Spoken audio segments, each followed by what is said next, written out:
Welcome, everybody, to There Will Be Bets. This is your episode for Week 16 of the NFL season. We're going to cover everything for you this week, and we have a little bit extra as well with the college football playoffs coming up. But before we get to that, I am joined, as always, by my co-host, Jake LaSalle and Drew LaSalle.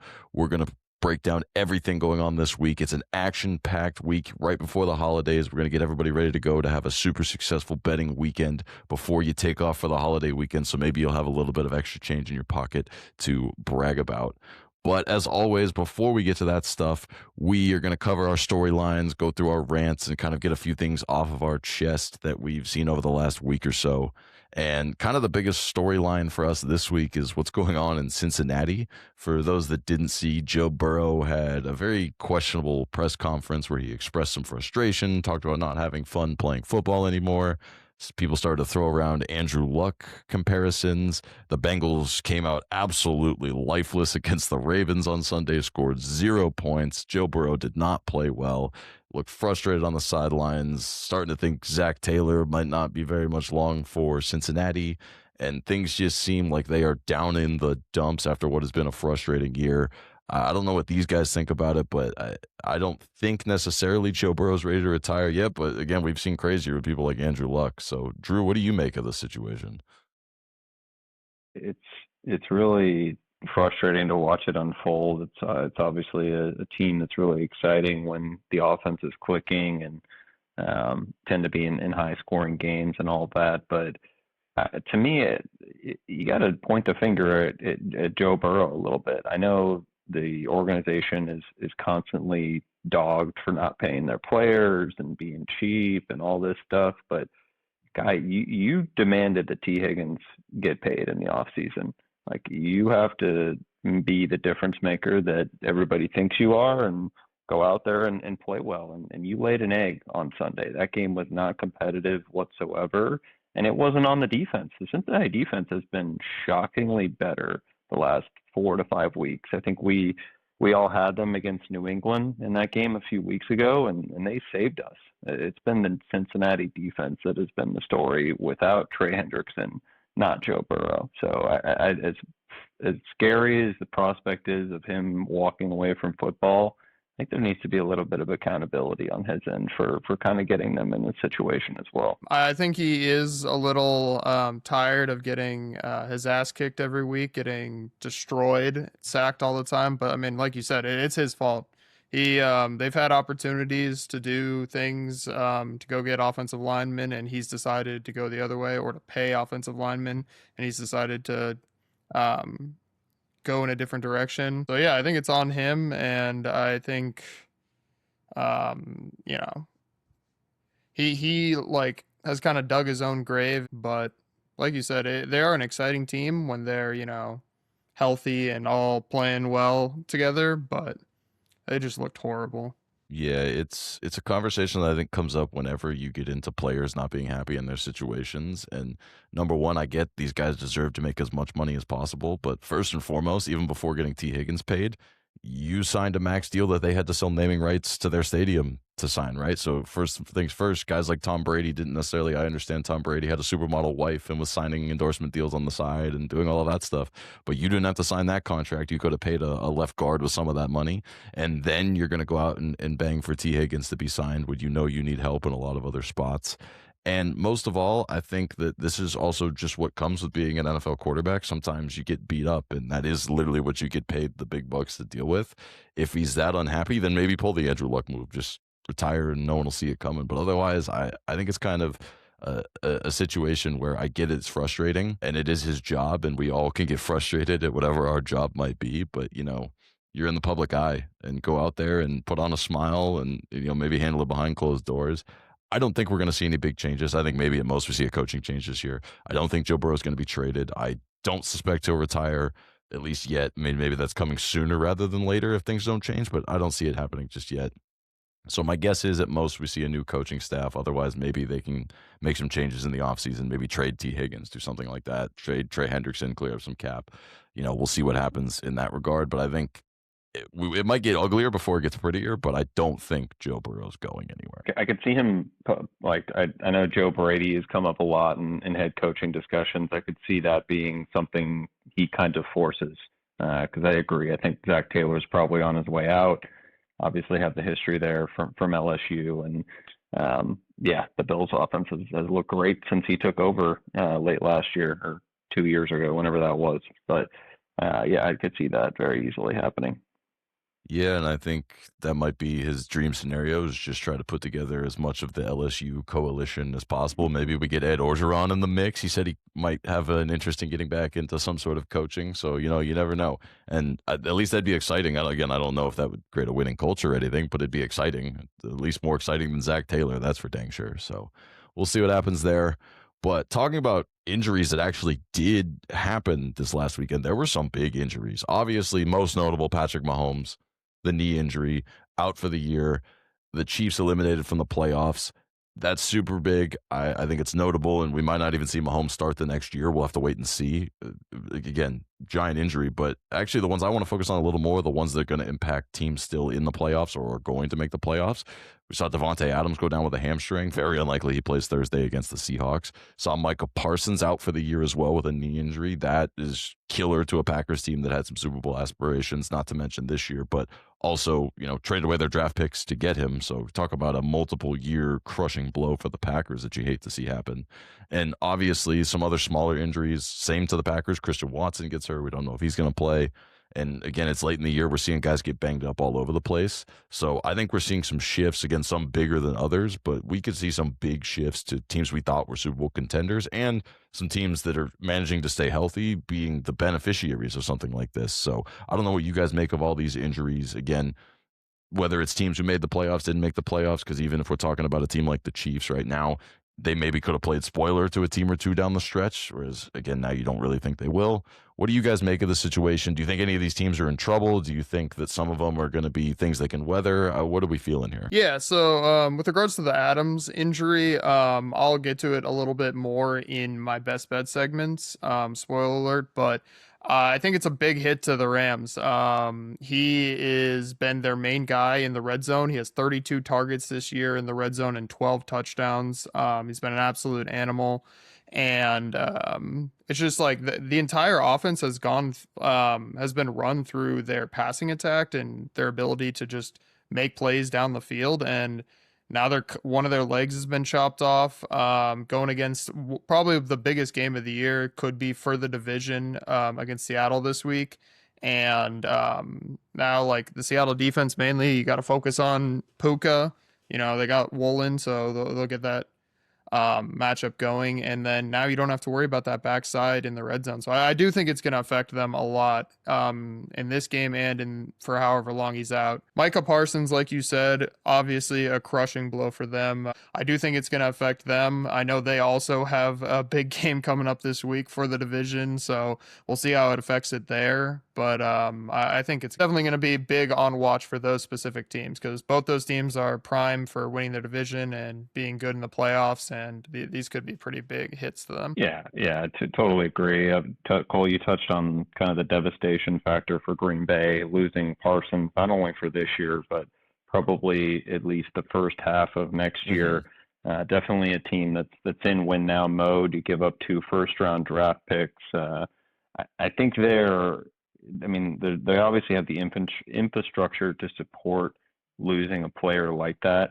The offense is still very explosive. I do think it looks like Watson does play this week, so I'll touch on my thoughts on that game specifically. But yeah, hard to not worry about their defense that was completely exposed by Bo Nix of all people on Sunday. That was a really concerning effort in a game that felt like they had complete control of it up until that Surtain interception. Yeah, and I think worth noting as well, especially in the NFC, because it affects the Packers, it could also impact some of these other teams as well in the NFC playoff race. But I think the Lions are big beneficiaries of this because it kind of just opens a path. Because again, I think if the Bears win this week, the Lions could beat the Bears, win out, all of a sudden they could find a way to win that division still. It's a longer path and a long shot chance, but I think they're a beneficiary, and I think the 49ers are a beneficiary because what they need first and foremost to happen is Seattle to win this week to give them a chance at winning the division. I think those are two teams that have dealt with their own injury issues this year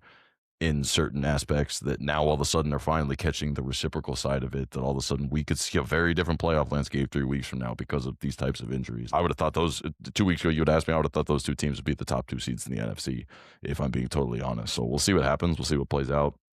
But I think that it's definitely right to believe there's at least a wrinkle or two still left in the season thanks to all of these. If we want to talk about things that are hurt, Jake, the pride might be a little hurt after the final storyline we're going to cover last week. And it wasn't the biggest thing. I don't think there were a ton of eyeballs necessarily on this particular aspect. But here on the show, it meant a lot to us. And when I say show, shook, shoe, however you want to say it, we've had the debate. But Tyler Shuck and the New Orleans Saints knocked off the Carolina Panthers last week, which means officially he gets to be Tyler Shuck on the show. Jake doesn't get to decide what his name is. He has actually looked pretty solid. He looked decent. Again, got the job done last week. Drew, you were on the Saints. I'll let you take it away. Maybe you want to take a victory lap at how he's looked. But what do we think of Tyler Shuck? And, does he deserve that name, or was it more of a fluke win? What do we think? Yeah, you got to feel a little fortunate coming out with the outright win in that game. Felt like a pretty even game. And my handicap last week was I expected a sloppy, low-scoring game, and that's exactly what I got. 20-17 in overtime. The under still hits. I mean, neither of these teams are world beaters, and quite honestly, I think the Panthers are a bit overrated still heading into this week against the Bucks. But yeah, as fun as it is for the pod to get the win and he can keep his name, I will say I think the move that you see in his Rookie of the Year odds are absolutely bonkers. I remember listening to something talking about taking a flyer on him at 200-1 after that. I think it was after the Bucks game or just before they beat Carolina the first time, and you see it now at 16-1. I would cash out of that ticket in a heartbeat.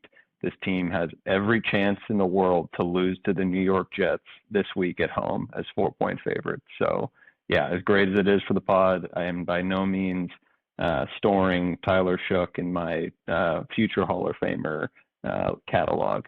Yeah, very fortunate. Yeah, I mean, hand up, I was wrong on the Panthers side. Tyler Shuck, he played a good game. But the one thing I would like to point out is, and right on the handicap, I just overvalued the Panthers, but the Panthers were up 17-7 with 9 minutes left in the third quarter and did not score a point for 32 minutes of football. That's the rest of the third, the entire fourth, and the entire of overtime. Didn't score a point and lost that game. So more just I was wrong completely on the Panthers. I thought their offense was better than they were. They proved that they are not. Yeah, and as someone who is holding on to a Panthers division ticket, they were given too much of a gift for the Carolina Panthers to ever deserve. And so I think we've ended up in the place they should be. But I was hopeful going into that game. I kind of agreed with Drew on the handicap side. I was just hoping that maybe he would hit his +2.5 and the Panthers should sneak out with a win or something like that. But yeah, the NFC South, it's a dumpster fire. It really is. I think the Buccaneers are still going to come out with it, but maybe with 8 or 9 wins at most. It's disgusting. It's what it usually is, and I think that the Saints do actually probably have one of the better trajectories in that division moving forward, just because they have a quarterback that at least next year they can roll out again. Nonetheless, Tyler Shuck gets to keep his name here on this podcast. Don't expect to hear about him much longer. I think that was kind of a top of the market situation for us on them, at least for the time being. So we'll see if they come back up here in the last couple of weeks. But either way, Panthers, Tyler Shuck gets to keep his name. So that'll move us to our rant segment of the week. We've got a couple of them here. Drew's going to lead us off. He's a Cowboy fan, wants to rant about the Cowboys a little bit, and then it wouldn't be a Cowboy fan rant without the Eagles in there. Drew, what do you got for us? Yeah, let me preface this by saying I bet the Minnesota Vikings plus the points on Sunday night. I expected a uninspired performance from the Cowboys defense after what I saw the previous week against Detroit. What I didn't expect was 9, aka JJ McCarthy, to just pretty much do whatever he wanted when he's looked as bad as he's looked this year. Yeah. But I think the story that got lost, at least for maybe some of the rest of the folks out there, is what in the world happened with Trayvon Diggs. If you followed any of that storyline, he was practicing all week, expected to be removed from IR after he sustained an injury in an accident at home that he was rehabbing from. And then at the last minute on Saturday, I believe, they decide not to take him off IR, and he's marked as inactive for the game. And I'm reading reports that the relationship with him is severed, that they are probably going to move off of him at the end of the year. I haven't looked at what the contract looks like, but weird vibes coming out of Cowboys camp with that Trayvon Diggs situation. Not that he's a needle mover. That secondary is beyond repair, and that dude lives to get beat deep, but very strange and really sad because the Eagles were vulnerable this year. It's clear that the NFC East trend could have easily stayed together with someone else winning the division, but unfortunately the Eagles get to break it, and they get a win over an even worse Raiders team last week. Yeah, the whole situation's weird. I saw people joking, are him and Brandon Ayuk going to have an ostracized team meeting in Cancun in the next couple of weeks or this offseason when they both look for new teams? But yeah, talk about weird vibes all around. Those are two sides of the same coin. We're like, I don't understand what's going on. They're highly paid, but apparently they hate everyone. And in the whole accident at home thing, you always wonder, it could be something as simple as you trip down the stairs, but you don't find that the most believable, especially when these types of things happen. And then he was trying to guard the dog as it ran out back and got burnt by him too. I don't know. Baby did. I think the Cowboys would be better for getting rid of that contract if they're able to. So I don't think it's a net negative, especially, again, Deron Bland, that's the cornerback number one there. And then you might as well just try and rebuild everything like you said. So I don't think it's a net negative. That brings me to a little bit of a different scenario, not bizarre, but as a college football fan, I might like college football more than the NFL at times. And as a kid, I loved the Heisman race. Every year, I thought the pageantry was awesome. Seeing guys like Tim Tebow, guys like Johnny Manziel as I grew up. The interesting years where you have your Derrick Henry and Christian McCaffrey, who are both incredible. Or even last year, you have Travis Hunter and you have Ashton Jenney, two incredible players. One guy doing something we've never seen, the other guy playing at a Barry Sanders level at running back. It led me to realize that this year's Heisman race was just disappointing and lackluster. None of these guys were any good. Yeah, Fernando Mendoza probably deserved to win it. This dude threw for less than 3,000 yards and 33 touchdowns. That's like half of what Joe Burrow was able to do. I know Joe Burrow maybe had the best Heisman season ever, but that's half. It could take him 2 years at this rate, and he wouldn't have done one Joe Burrow season. Diego Pavia, for all the talk that he deserved it more, right around the same as Mendoza. And yeah, he had some rushing in there too, but less overall passing touchdowns. Like, he wasn't much better. It was cool he played for Vanderbilt. Julian Sayin probably had the best overall stats, but he also did it with by far the most loaded roster. And I think I could throw for 3,000 yards if I had Jeremiah Smith and Carnell Tate to throw to. So, none of these guys deserve it. Jeremiah Love is probably the guy that was there that deserved it the most, but we're just not going to give it to a running back when there's three quarterbacks in the room. If we're being honest, I think maybe this would have been the year to give it to a defensive player again. I mean, the best player on the Ohio State roster is probably Caleb Downs or Arvell Reese, and you could probably find a couple of other guys like Jacob Rodriguez at Texas Tech who had better years and were more important to their teams than these quarterbacks were. I find it underwhelming this year, and I think that we've seen it transition from being the best player, the most electric player, to just who's the best quarterback on the best team, other than when you have your literal Travis Hunter unprecedented years like last year. And as somebody who appreciates the history of college football, I think the playoff has ruined some of this too. No one cares about the Heisman anymore. It's all about the playoff. It was basically whoever wins the Big Ten championship gets the one seed. There's your Heisman winner, right? Like, that's not what it used to be. Guys used to win Heismans. Even Travis Hunter did on teams that don't make the playoff, but is a great player. And I think it's kind of ruined. I think this is going to be a trend we continue to see. And it really just disappoints me. It's not so much of like a frustrated rant as I'm sad as a college football fan. And yeah, like I said, Fernando Mendoza, I got nothing against him. I think he's going to be great in the playoffs. I think he's going to have a great career, but if that was the best we had to offer this year, then it means college football might be in a little bit more of a sorry state than I would like to admit personally. So that's my take on the Heisman situation. I'm hoping next year maybe we get an electric year. I'm just starting to think it's becoming a quarterback award more and more unless you see an outlier season. Yeah, I can't even get there with Jeremiah Love.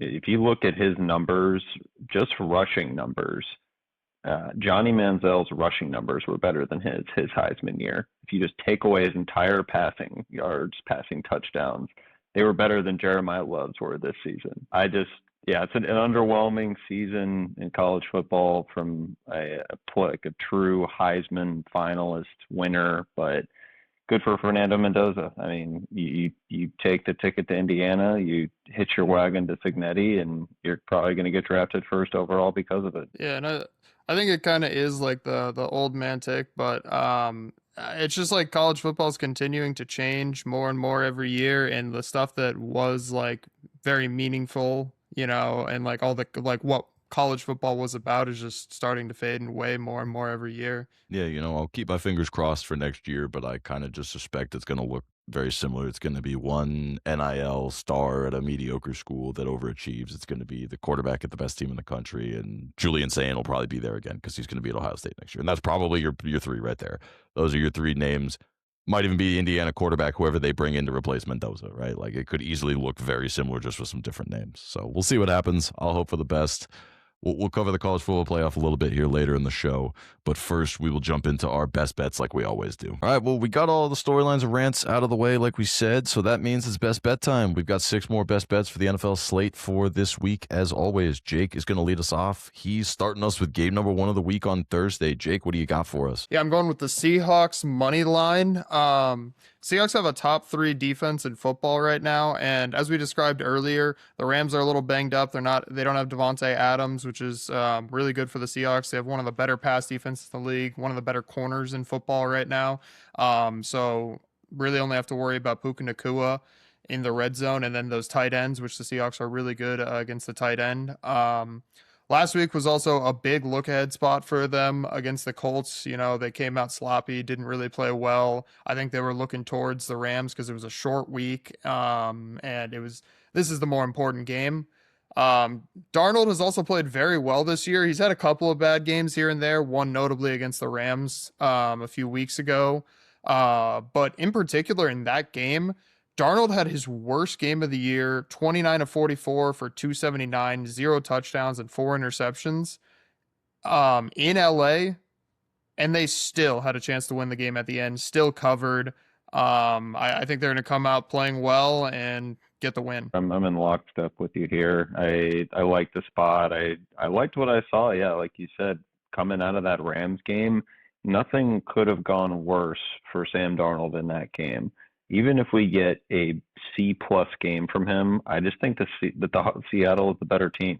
I know the conditions look like they're going to be a little rainy, windy, gross Seattle game.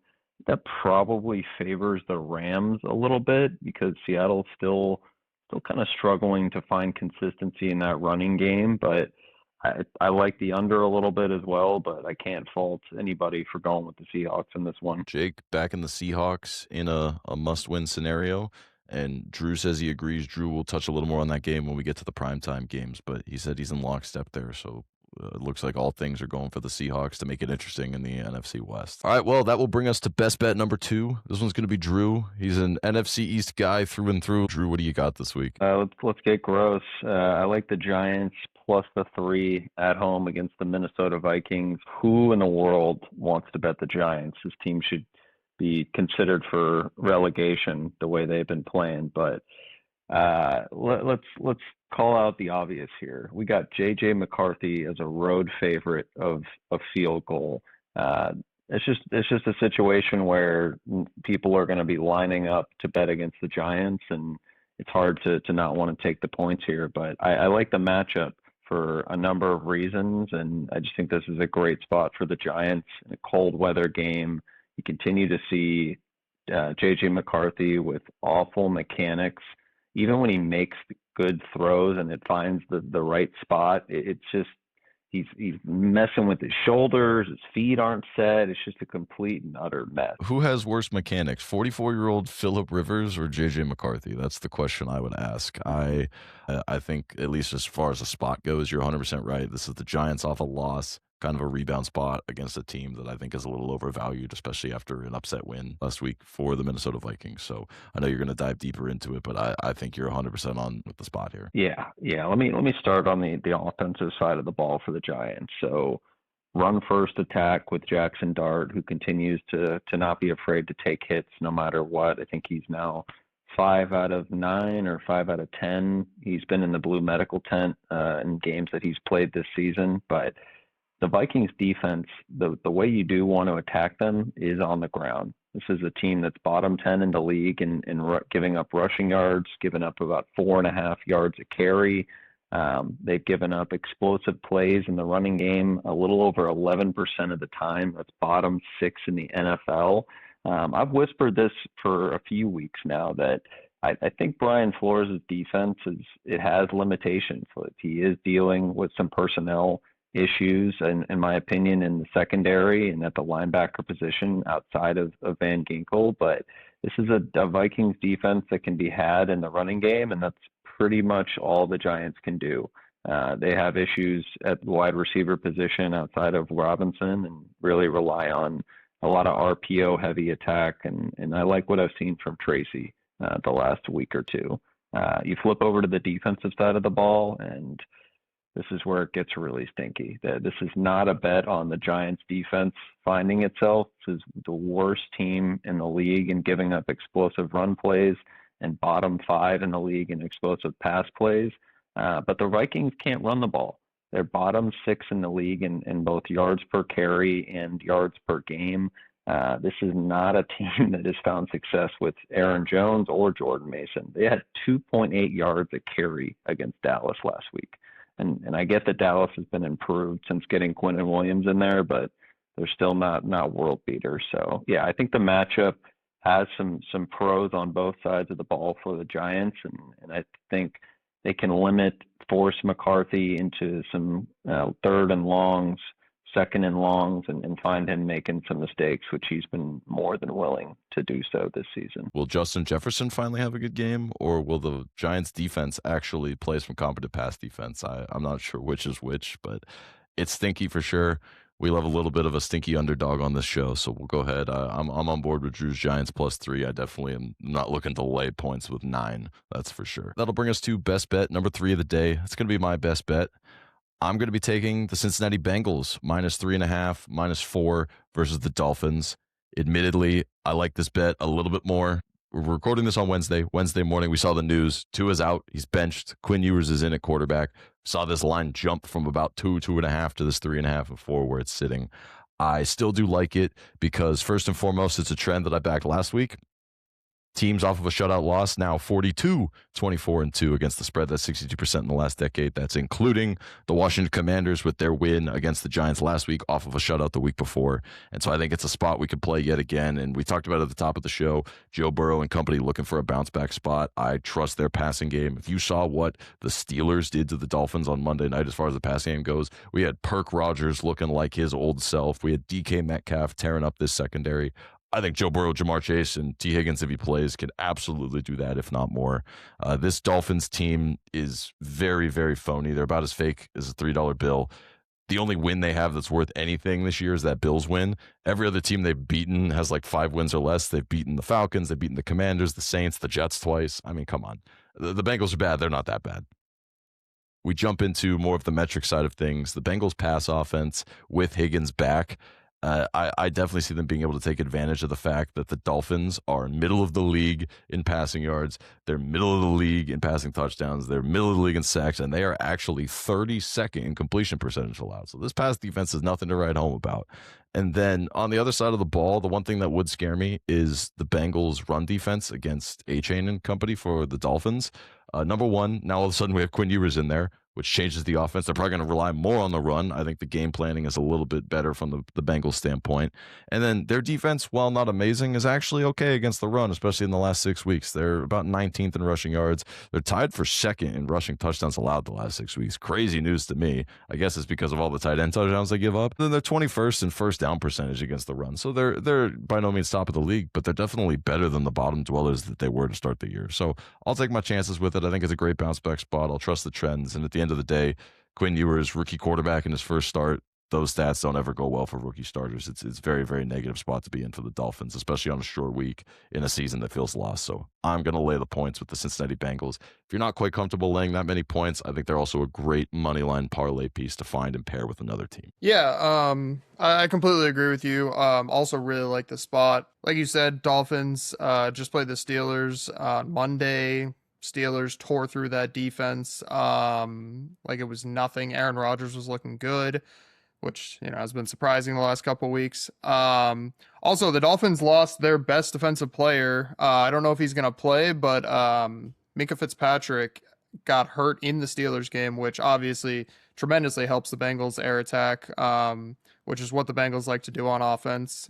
And like you said, I think the Bengals kind of bounce back. This Dolphins team is just demotivated. They're out of the playoffs fully now. They've switched quarterbacks. Who knows what a rookie quarterback's going to look like in that offense in the middle of the season. I just really like the spot. All right, well, Jake's in agreement with me. We're going to take the Bengals against the Dolphins against a rookie quarterback. All right, Jake, it's going to come back to you now. If you thought Giants was ugly, Jake's going to see if he can sell you on the ugliest play on the board. Jake, what are you doing here? Yeah, I've got probably the grossest team to bet in the NFL. I'm going to take the Raiders plus 14.5 against the Texans. I know what you're saying. Horrible. It is a 100% a spot play. As Cole described, NFL teams are 42, 24, and 7 against the spread after being shut out. The Raiders just got shut out by the Eagles. 14 points is a lot of points in the NFL. And Houston has only had games that the point differential has been more than 11 3 times this year. So it's not a team that wins by margin in general. And I just think that the Raiders have somewhat of a bounce back spot. I mean, I don't expect them to do anything crazy, but I think it's just too many points. I understand the play, pure spot play. It in fact was not a Kenny Pickett revenge game last week, which was really disheartening. But yeah, not a lot of positives to take out of that game. That was a classic belt to what through and through. It's hard to make the Eagles offense look that efficient and effective. But yeah, I'm scared. I don't know how the Raiders move the ball in this game. The Houston offense looks like a wagon, although it was against the Cardinals. But everything in when your body feels like it wants to die, clicking the button on the Raiders, that usually means it's the right bet. So I can't fault you there. Yeah, this feels like the quintessential dictionary definition of a hold your nose play. As someone who took the Raiders and what I thought was a hold your nose play last week, I think I'll sit this one out. I will root for the best for you. I agree with the shutout trend, but oh man, it's tough. And that team, you were talking about relegation with the Giants. I think the Raiders should be relegated. I think they should be in the Sun Belt playing against James Madison. But all right, that is Jake's second best bet. He's taken the Raiders plus 14.5 versus the Texans. Over to Drew for his second bet. He's got a total. We like to throw totals in now and again for these best bets. It's the first over that I think we've had in the best bets segment. Drew, what game are you looking for points in? Yep, I like the over in the Cardinals-Falcons game. Had it originally at 46.5. I think it's up to 48 now. So some serious sharp steam on this one. These are two teams that are both out of playoff contention, really disappointing seasons overall, but hey, we're still going to benefit from it. These defenses have been pretty awful against the things that each of these offenses like to do. You think about Atlanta, they've been really good against the pass in certain spots, really bad against the run at times. But they've been worse over the last 5 years than any team in the NFL, or 5 years, 5 weeks, than any team in the NFL against the pass. And that's pretty much all the Cardinals can do right now with Brissett and McBride. And this is really a play on the newly found, I don't know where they were hiding this guy all along, Michael Wilson. He's been outstanding in the absence of Marvin Harrison Jr., racking up catches, racking up touchdowns, and that's where the Falcons have been most susceptible, giving up 1,500 yards to outside receivers and 16 touchdowns this season. So really like that matchup for the Cardinals offense. You flip over to the other side of the ball for the Falcons. Cardinals are bottom 3 and bottom 5 at allowing explosive pass plays and run plays. They've given up 14 touchdowns to opposing running backs, 14 on the ground, 4 on through the air, 4.5 yards a carry. Bijan has been huge the last 6 weeks, going over 80 yards, 5 out of 6 games. Algier chipping in with 30 plus in 2 out of the last 4. I think this is a huge game for both offenses. A lot of positives on both sides, and shockingly, Kirk Cousins in his 5 starts this year, 4-1 to the over, and Jacoby Brissett has been an over wagon. He's 7-2 to the over. So give me the over in Arizona, Atlanta, 46.5. Try to get the best number available, but I think this clears 50. I think you're dead on with this analysis. I think it's going to be a lot of points. I think we've seen Kirk Cousins find a little bit of a stride, believe it or not. I know in his old age that we wouldn't have expected that, but I think he's settling in finally. I think the Falcons have accepted what they are. It does look like Drake London might be back this week. He at least practiced, so that means he could play too. I think that only helps the total. I can't see a world where that hurts the total at all. I think maybe we see Kyle Pitts continue, especially maybe a little battle of the tight ends. We get Trey McBride versus Kyle Pitts out there. I pretty much see no reason to believe that these teams are going to show up defensively any more than they have at all this season. I think the Cardinals just are incapable of stopping anybody, and the Falcons, I'll cover here in a second with my best bet, but I think the Falcons are really only solid at one thing right now, and it's a little bit of pressure, but that could also lead to a total too, because maybe you get a fumble or something, a short field, and all of a sudden that goes in your favor too. But like I said, that will bring us to best bet number 6. It's my second best bet. I am taking the Atlanta Falcons -2.5 versus the Arizona Cardinals. Drew covered it. We think there's going to be a lot of points in this game. I think that the Falcons offense is finally starting to find its stride. I like what I've seen out of Kirk Cousins the last 5 weeks. I like what I've seen out of Kyle Pitts, especially last week. Drake London practiced today. He could be back. I think that the only way that you can really dominate this Atlanta team is by running the ball. Cardinals want to try and do that. I don't think they can have enough success to do it to win the game. They just don't have the horses in the backfield. The offensive line is a little bit lackluster, and that's just the only way you're going to beat this Atlanta team. The pass defense has not been great the last few weeks. Overall, over the season, still looks good. But the one thing that throughout the season they've been able to do is get pressure on opposing quarterbacks. They are actually number 2 in sacks, believe it or not, number 2 in sacks, and number 10 in pressure rate in the NFL. Jacoby Brissett has not been amazing when under pressure. He's been really good when he has a little bit of time, but he's not been amazing under pressure. So maybe we can get a turnover, like I said, a short field, something that can give us a little bit of an edge. And then if we look at the other side of the ball, that Cardinals run defense, it's tough. Drew covered it too. The explosive runs they're giving up, they're coming plentiful. They're bottom part of the NFL in explosive runs. They're also 21st in total rushing yards and rushing yards per game. They're 24th in yards per carry, and they're 25th, not just in explosive runs, but extra explosive runs, 20 or more they've given up. So if you're talking about Bijan Robinson, a guy that can get out and run, I think we see a couple of big runs. I would even look at Bijan's over longest rush, as well as maybe Tyler Algier. I think this is going to be no stopping. I'll take the chance that the Falcons are the little bit better overall team. Maybe they get a turnover. I think they can cover this. I think it'll be a high-scoring game where the Falcons have no real resistance. It's just a matter of we can get the defense to show up, and I'll take my chances that they can do that. So I'm taking the Falcons -2.5. Extra explosive run. I'm going to have to use that one.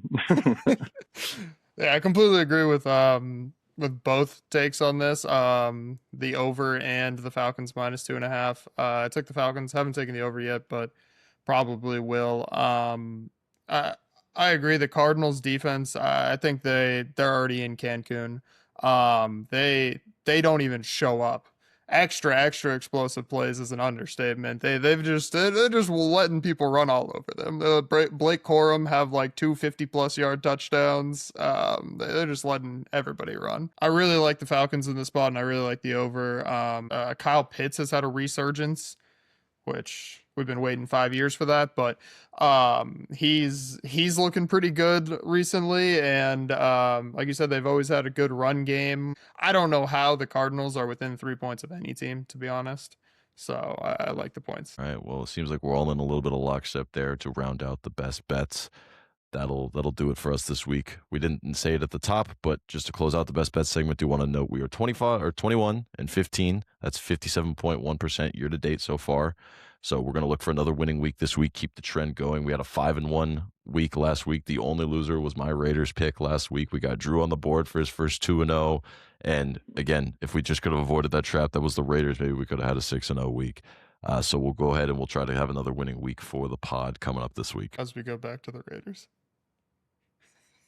I am ready to be heard again. Now that we covered the best bets, we're going to hop into the touchdown scores. It's the guys we like to score this week. But before we do that, we want to tell you, please, if you like this video, to drop a like.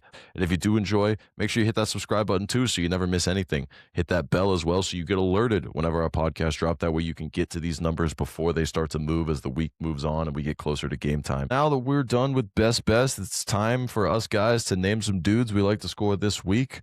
We're going to name, it looks like, about 10 different guys we like an angle for to score a touchdown here, split up between the favorites of each of ours. We're doing it a little bit differently. I know in weeks past that we have covered every game. We decided that there are just some games that aren't worth looking at touchdown scores, and we don't want to waste your time, and we don't want to lead you astray. So we're going to cover our favorite looks this week. As always, tune in on Sunday morning to all of our social media pages where we'll put out our parlay of our favorite 4 to score. Drew, you have 3 picks to lead us off. Who you got? I'm starting with I believe what is still the highest total on the board. I'm going Cowboys Chargers. I like Ladd McConkey sitting at plus 150. I'll keep this simple. This is the worst pass defense in living memory. They can't stop a nosebleed. You got Jalen Reagor scoring 2 touchdowns against them. So they're up to 24 touchdowns on the season. They've given up to wide receivers. Feels like an auto bet to me. I'd considered Keenan Allen, but he saw a drop in snap count last week to Lambert Smith, so I'm going with Ladd McConkey plus 150. Shifting to my second pick, I like my favorite pick of late. It's Christian Watson. Saw that he practiced today. He's sitting at plus 165 this week on Saturday against the Bears. I've talked about it for weeks. This Bears defense is leaky. They give up extra explosives, depending on what stats you're looking at, against the pass, and it all funnels to Watson. You saw that game we talked about earlier. It completely flipped in Denver last week when Watson got hurt and Surtain picked that ball off, up 23-14 midway through the third quarter. Assuming he plays, he's still their go-to guy with Kraft done for the season. I like Watson to score in this game. And last one for me here, I'm going with Old Faithful. He's been hurt most of the season, but I like Mike Evans sitting at plus 150 against the Panthers. This Panthers defense has been better this year. J.C. Horn, definitely an ascending player, but they've given up 17 touchdowns to outside receivers alone this year. That's good for 5th worst in the NFL. And Evans, in his return last week, saw 13 targets, 7 catches, and not to mention he has 11 touchdowns against Carolina since 2020. And just in case anybody goes there, it's 7 of those are post Tom Brady. He eats the Carolina Panthers alive. I like him to score in this game. I am also going to go with a player from the Bears-Packers, but the other side, I like Rome Odunze. Packers defense has given up quite a few touchdowns to the receivers. That's really their only weakness this year. We talked about it before. No Parsons. I think their defense might struggle a little bit in this game, and I kind of think the Bears are might be the spot in this game. We'll talk about it later in the podcast, but I like Rome Odunze at plus 209. Next game, I'm going to go with Chiefs-Titans. I'm going to go with Kareem Hunt at plus 155. Now, I know you're thinking no Mahomes. I think Gardner Minshew is a serviceable backup, and the Titans are the worst team in the NFL at giving up touchdowns to the running back. I think you're getting a premium on Kareem Hunt. Also, you have to think about it in terms of when Mahomes is in the game and they get in the red zone, they're going to be doing all this flip crap to Kels and all this other stuff to Rashid Rice. Gardner Minshew, they're probably lining up under center and running the ball. So I like Kareem Hunt. Panthers-Bucks. You also described this game. I like Bucky Irving. I think the Panthers defense has been giving up some runs, and Bucky Irving, since he's come back, has been auto bet for a touchdown scorer. Last one is Bills versus Browns. Might be my favorite one on the board. Judkins. The Bills have given up 25 touchdowns to running backs this year. They have been horrible. They've been giving up endless yards, endless touchdowns to running backs, and that's really all the Browns can do. It literally all runs through Judkins, so I like him at -110. All right, and that'll bring me to me. I've got 3 for us. Really only 2. One's a bonus because of a personnel change with the team. But first and foremost, my favorite pick of the week, I like Nico Collins. About even money, -105, depending on where you find it, against the Raiders. This Texans offense has looked a lot better in recent weeks. They are a heavy zone team. Stroud dominates zone. Nico Collins is wide receiver 1, and there's no question about it. And, well, the Raiders defense has kind of been a corpse for pretty much the whole season. So we'll take our chances there with even money on Nico Collins. In the Saturday game, the Commanders versus Eagles, I like A.J. Brown. He's finally, last few weeks, found that connection with Hurts again. It's one of the only things they've done consistently is throw the ball down the field. That Washington secondary is bad. They give up a lot of big throws, and that's exactly what the Eagles are going to look to try and do. So I'm going to go ahead and take A.J. Brown at +120. And then what is now my bonus pick, it would have been a regular pick had Tua Tagovailoa been the quarterback, but I still will give it out. I like Darren Waller strictly because we take tight ends against the Bengals. Now, Quinn Ewers worries me a little bit, but Darren Waller has been a focal point in this offense the last few weeks when he's been healthy, so I think it's still worth a stab. I don't know what the number's going to settle at. Let's take a seat and watch. Might be a little bit of a longer shot here, but I think Darren Waller's at least worth a little bit of a sprinkle just to keep riding that train of tight ends against the Bengals. I think Al Golden might have cued into this podcast last week and decided that Isaiah Likely and Mark Andrews were not going to beat him last week. That was a donut from Likely, and I think Mark had maybe 2 or 3 catches. Yeah, all good things eventually come to an end, right? Yeah. True. I also think the Ravens just said, we don't really need to do anything to win this game, so we're going to pack it in. That is true. No shows help a lot when trying to decide your game plan. Well, we got you our touchdown scores we like this week. Like I said at the top of it, tune in Sunday morning to our social media pages to see who we end up putting in our 4-leg parlay. But that brings us to the primetime picks. We actually have 2 extra primetime games this week if you include the 2 on Saturday. So that's 5 total primetime games. We're going to cover each and every one of them, give an angle we like in all of them, starting with the Thursday night game. We already covered it in the best bets. Drew, you're covering the Seahawks-Rams game. What do you got for us on Thursday night? Yeah, we touched on our thoughts on the side, but in addition to that, I like A.J. Barner anytime touchdown, sitting around +220. I know you guys are in lockstep with me here, but Rams defense has been pretty solid against all positions this year, ranking some of the best as far as touchdowns given up, but have been a little bit more susceptible to tight end usage over the last few weeks. And Barner has been consistent. He's given them 5+ targets, 4+ catches every week over the last 6 weeks. He had 10 catches against the Rams in that game a few weeks back. And I like him here. He continues to get red zone looks. He's outside of JSN. He's their most reliable red zone target. So I like A.J. Barner in this one. All right, that's A.J. Barner. Maybe you could throw that in with some Seahawks money line, have a little bit of fun on Thursday night if we're looking to combine the best bets and the prop there from Drew. That'll jump us to Sunday night. Kind of a big game, actually, at least for playoff implications. It's Ravens versus Patriots. And the way I look at this game is I want to follow exactly what the Bills did last week, and I want to back the running back going against the Patriots. Of course, that's Derrick Henry. 2 looks for you. Number 1 is his over on his longest rush. That's over 19.5 yards. I also like his over 83.5 rushing yards, whichever way you want to play this. Again, Buffalo showed the script last week. You got to hit the ground game, and you got to hit it hard against this team. You have to run a lot of power scheme, and you have to do it with a powerful big back. I think Derrick Henry fits that bill. And it turns out the Patriots, despite having decent run metrics, again, proved that they are middle of the road when it comes to explosive runs. They're actually 17th in explosive runs. That's where that longest rush angle comes in. And this Ravens run game has actually looked really good since Lamar came back. Despite the fact that he seems a little hobbled, I think that the threat of him has opened up some bigger lanes for Derrick Henry, as well as the other Ravens running backs too.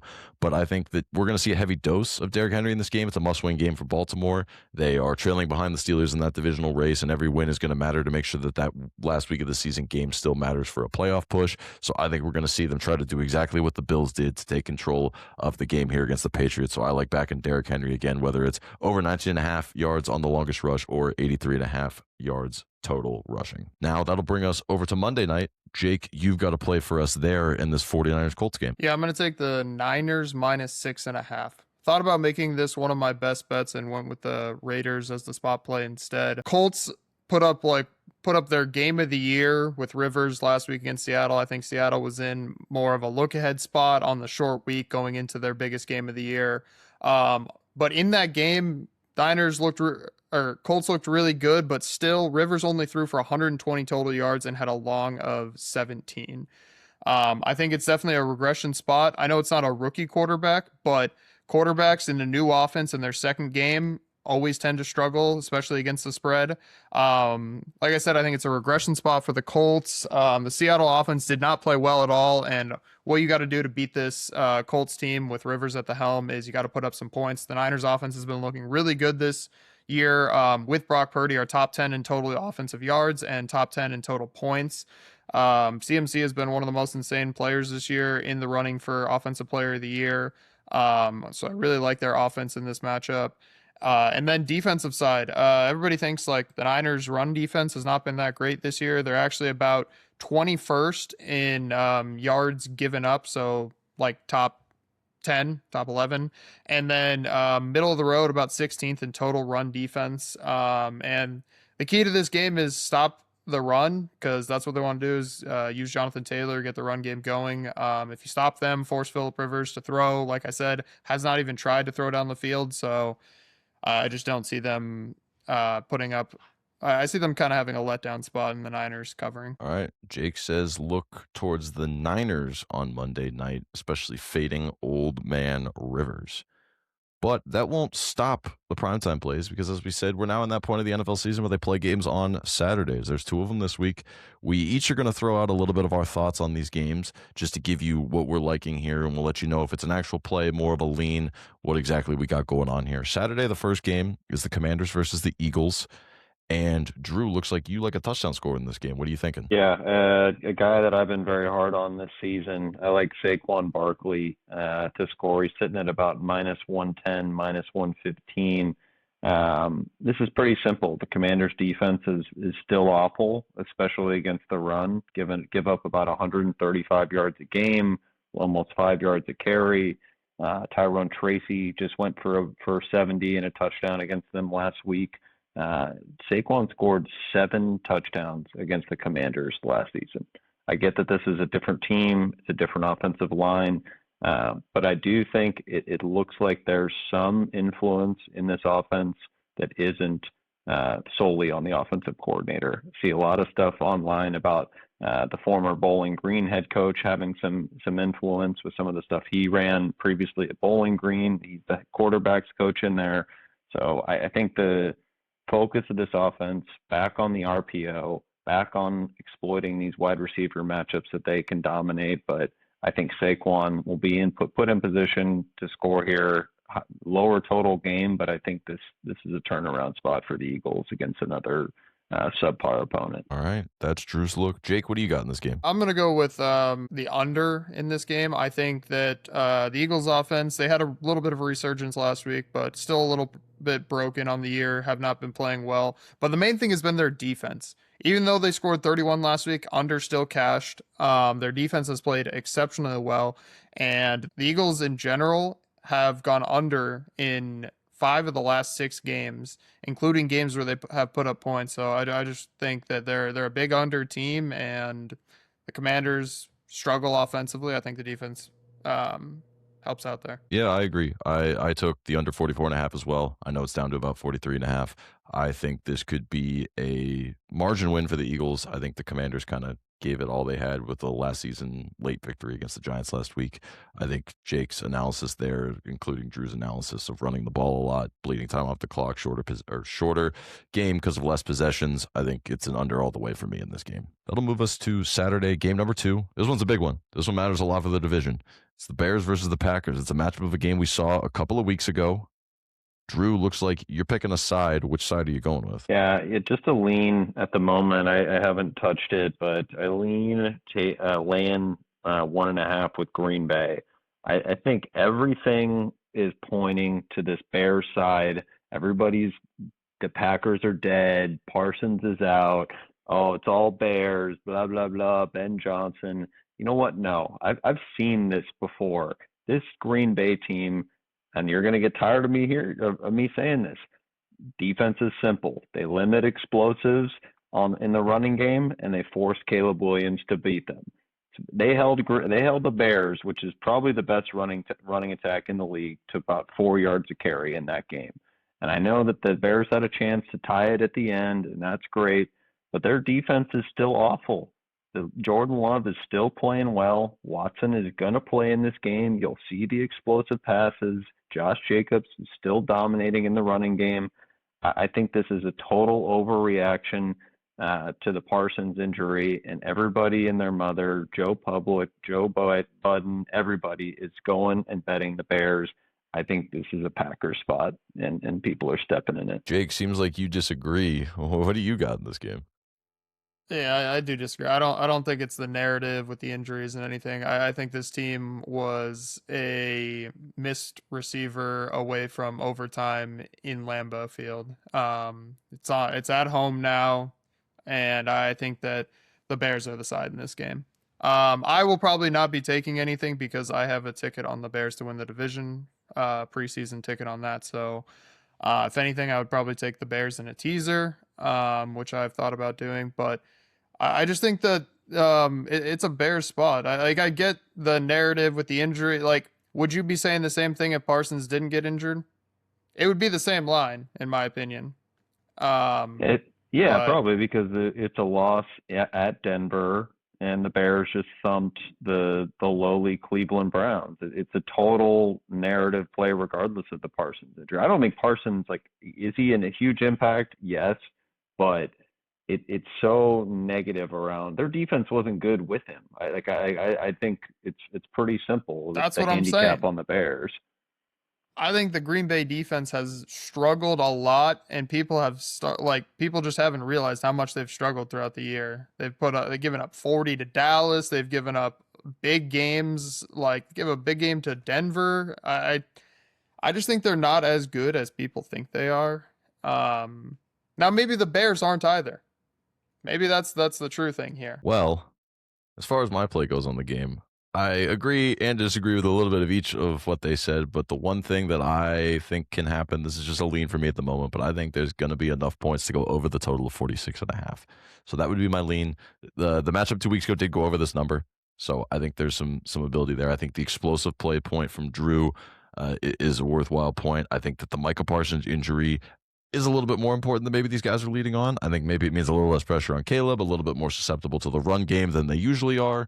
And I think that there could be enough of a path here to get this game over the total. It doesn't necessarily matter whether there's a cover or not in this game or who wins. I think there's just a good chance that this game gets close to 50. The weather does look a little better than what it's been in Chicago the last couple of weeks. So I think there's enough there to lean over this total and maybe at least have an entertaining end to Saturday night. All right, well, we covered our 5 primetime matchups this week. That leads us into the prop corner. We've only got one prop for you this week. There wasn't a lot on the board that Drew or I really loved, that we're not going to give out anything we don't love.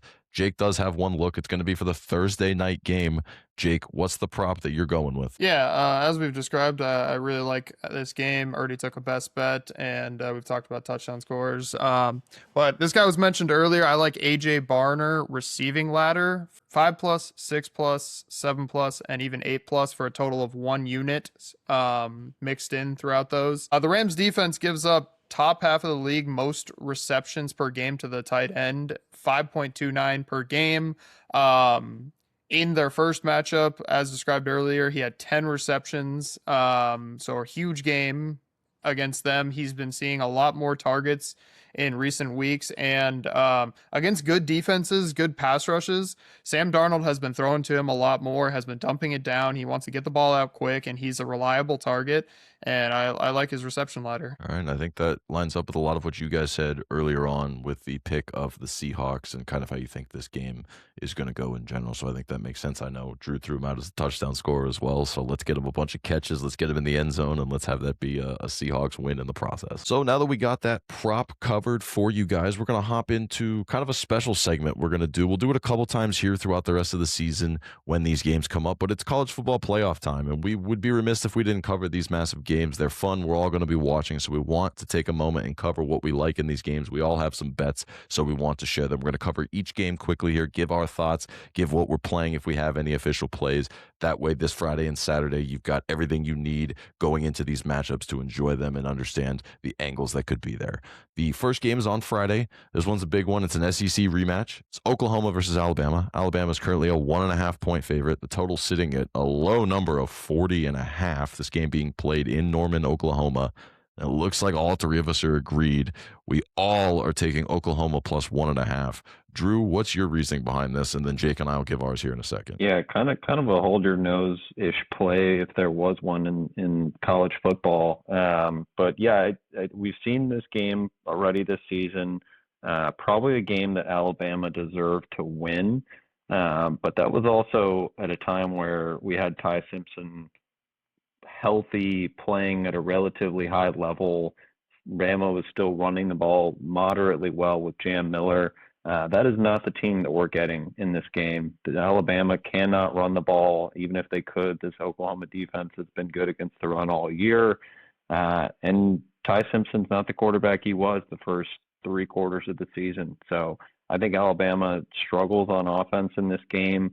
Do I love needing Oklahoma to win outright? Maybe not so much. John Mateer's been a bit of a chore to watch this season at times, but I think this is a game where Venables gets an extra week to prepare. You see the defense really take hold, a lot of havoc, possible turnovers. That was what ultimately swung that first game. So yeah, I think Oklahoma takes control in this one. It moves on. Yeah, I completely agree. I think Oklahoma is a very good defensive team. They control the line of scrimmage. They really just like control the possession of the ball. And like you said, Alabama has been kind of struggling offensively. Obviously, we saw in the Georgia game, they just looked horrible.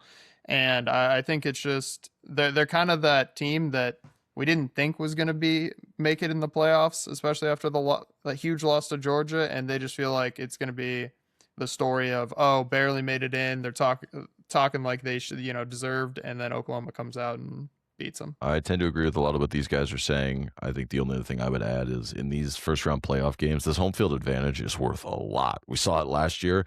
And throw it again here, an SEC team traveling to a cold weather game. It's not going to be frigid, but it's going to be cold. It's not going to be what Alabama's used to. I think it's going to be a juiced up crowd. I think he gave, like Drew said, Brent Venables extra time to prepare. Alabama can't run the ball. And who knows if they might be on quit watch. Kalen DeBoer might be getting ready to head to Michigan. I don't know what's going on. I think you put all that together. I think this is a spot to be on an ugly Oklahoma team.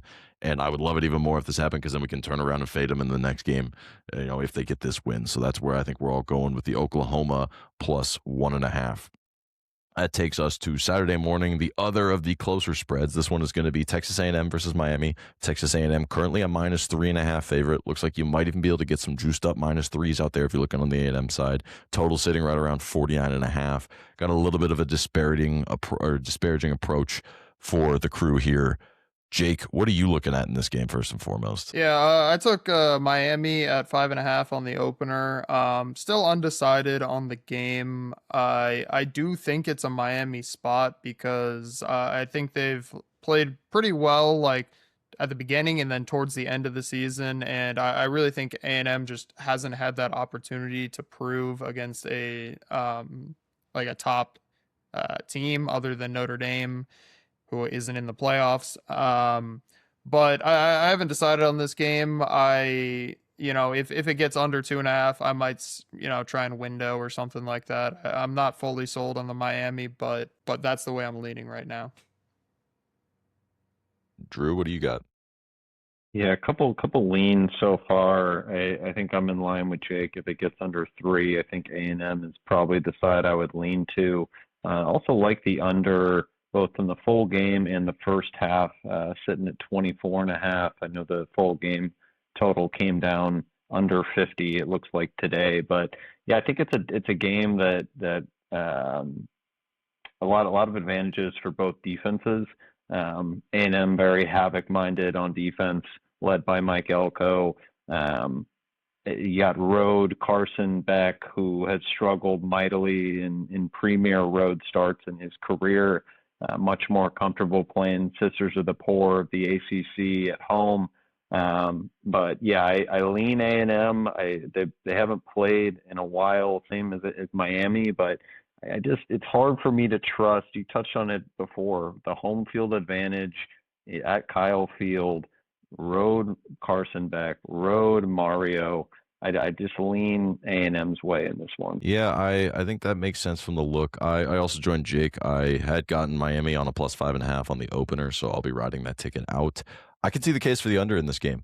I think that the matchups on both sides really can negate a lot of the downfield speed that we see at a lot of these teams, and when they've been able to put up some numbers, especially throwing a lot of slot fades and a lot of balls down the field against the middle of zone coverage. And I think that it's going to be a little bit uglier. I think it's a playoff game. Teams want to make less mistakes.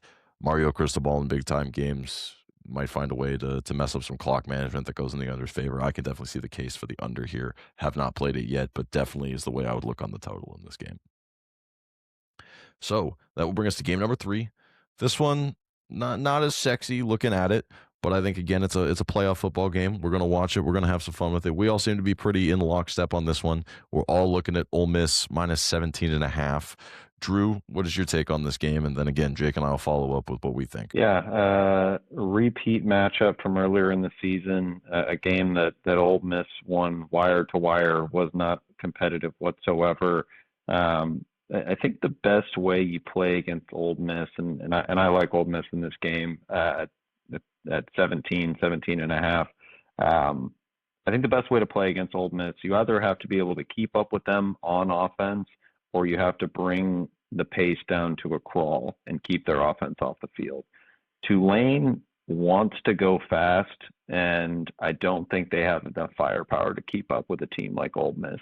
The worry here is that I'm stepping in it with all the off-field antics of Kiffin going to LSU and all of that, and the interim staff that'll be coaching them throughout the playoff. But I think that's a huge talent discrepancy in the wrong matchup to fade Ole Miss. I'll wait to do that in the next round. Yeah, completely agree. I think it's Tulane wants to, be quick, and Ole Miss is just stronger, faster, and just more talented, especially on the defensive side of the football.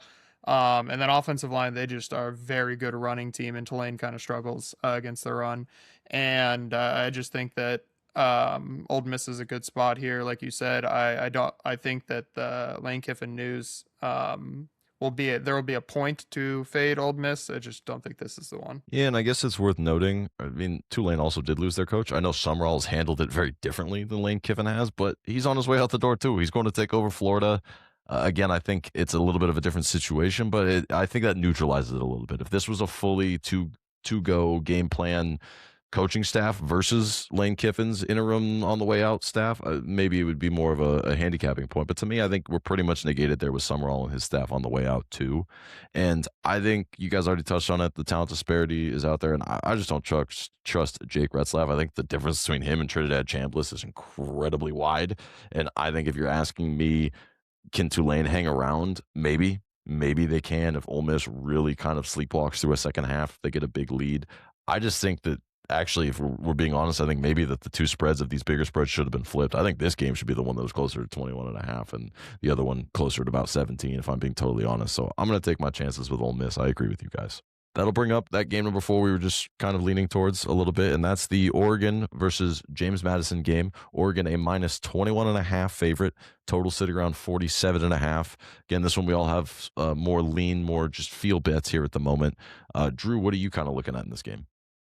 Yeah, I think I'm against you guys a little bit potentially here. I lean taking the points with James Madison. This line is just holding at 21.5, and I'm curious to see where the public kind of takes this one. I imagine they'll probably come in on Oregon, but I think it's a decent matchup for James Madison. This is a defense that's been probably the best in the group of five all season, especially against the run.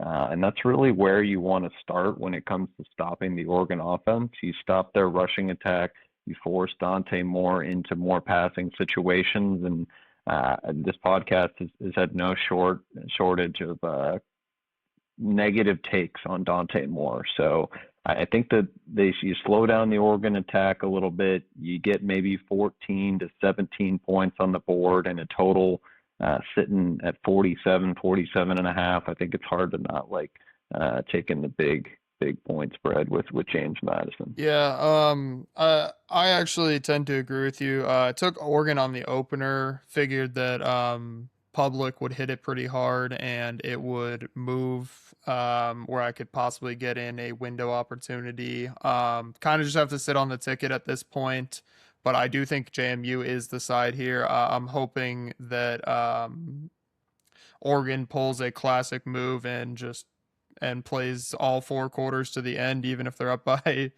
20 or whatever, and tries to cover the game.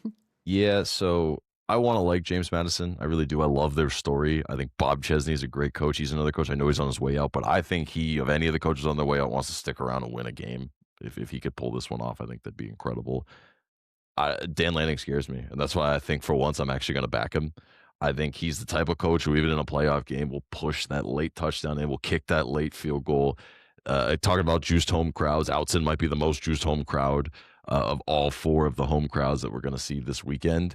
And I just think that this Oregon team might find enough ways to take advantage of the size differential. And even though the James Madison run defenses look good this year, sometimes size just wins out. So I'm going to ride out my Oregon minus 21.5 ticket that I also bet on the open. I'm going to hope that maybe I get some CLV on it. Maybe I can get in on James Madison live. I'll be rooting for the Dukes. This is one of those where I hope it's either an outright incredible upset or it kind of just snoozes to sleep and Oregon covers for me. But that's kind of my take on it. I don't love the Oregon side. It is the side I am going to back. But you know what? My heart's going to root for James Madison because that's just the college football fan in me. And I think it'd be way more fun. And nothing would make my heart happier than seeing Dan Lanning finally lose one after all of the crap he's talked and the amount of games that he's pulled some shenanigans at the end to cover. I would love to see nothing more than Bob Chesney come in there and ruin his parade a little bit. You took the words out of my mouth. Ever since that Michigan game last year, Dan Lanning, you're on my shit list, buddy. I'd love to see you lose. I agree, but then again, it'd be nice to get a late Dan Lanning that actually goes in our favor. Yeah, so hopefully if it ends up in that situation, it goes our way. Otherwise, Duke's outright. All right, that brings us to the end of the episode. Again, it was a little different for you guys. We covered the college games, all of the primetime games we had. We still threw in our touchdown scores we liked, and of course, we got you our 6 best bets as we look to continue our streak. As far as the recap goes, we got a lot since we covered a lot. Our agree board, Drew and I agreed on the Giants. We think the +3 is the side. That's Drew's best bet. Jake and Drew both like the Seahawks in the Thursday night game. They also like touchdowns and over receiving props for A.J. Barner. So I think there's a lot of ways to have some fun with that game on Thursday. We agreed as a collective on the Falcons Cardinals over, as well as a look of the Falcons -2.5 in that game. That was both Drew and mine's best bet. Jake agreed with us. That game's big for us. Let's see if we can put our money where our mouth is and have a good script in that game. And then when we're talking about the college games, we were all in consensus on Oklahoma +1.5, all in consensus on Ole Miss -17.5. Despite differing bets, we all want to see James Madison beat Dan Lanning for what it's worth there too. As far as head-to-heads go, we had 2 of them. It seems like every time the Packers and Bears are involved in a game, we have a head-to-head. But Jake and Drew head-to-head on that Bears-Packers game on Saturday. For what it's worth, I like the total, so maybe I can be right no matter who is right out of the 2 of them. And then head-to-head on Monday night, Jake likes the 49ers. Drew thinks Old Man Rivers has got another one left in him, so they're head-to-head in that game a little bit too. So a lot of opinions there. Again, a little bit of an extra long show. We hope we covered everything you guys need to see this weekend. And of course, if you did like the video, make sure to leave a like. Jump in the comments. Tell us your favorite plays for the NFL, for college, whatever you got this weekend. It's a huge weekend. Come back next week. We'll cover everything going on as we head down the stretch of the NFL season. When the next college football playoff games come up, we'll talk about those too. So make sure you subscribe so you never miss any of our content. Hit the bell as well so you're alerted as soon as we drop, and you can join us as we cover the rest of football season. So other than that, we're going to get you guys out of here. We wish you, as always, best of luck on your wagers this weekend. Let's have one heck of a weekend of football. Let's have a week.